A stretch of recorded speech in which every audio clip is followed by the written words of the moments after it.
Сәлем достар, біз бүгін X10 деген компанияның тренингіндеміз, стратегический менеджмент бойынша.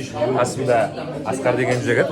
Бұл жігіт Дарын онлайн мектебінің жаңа құрушы жігіт, директор. Сіз айтып жатсыз, осы X10 емес, X20 жасадыңыз. Қандай сезімдесіз? Керемет, білім алу керек, кітап оқу керек, сол кезде ғана осындай жетістіктерге жетуге болады.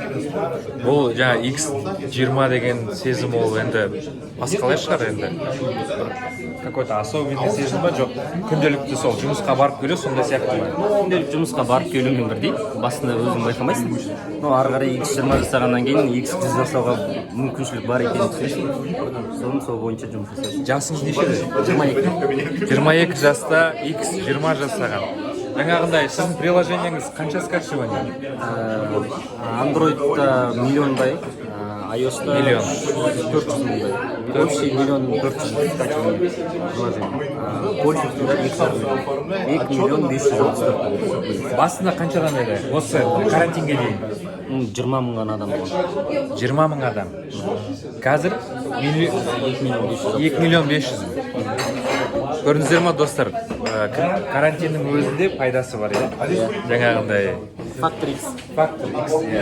Кому-то Factor X. Осындай, мысалы, жаңағы басында бастаған кезде осындай болады деп ойладыңыз ба?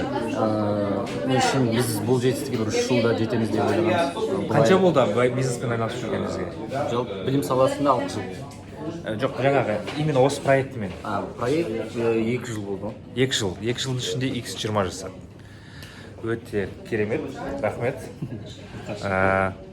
Уақытыңыз бөлгеніңізге рахмет. Енді Сізге де рахмет. Сізге де солай жұғысты болсын. Жақсы, рахмет. Жұғысты болсын. Жақсы.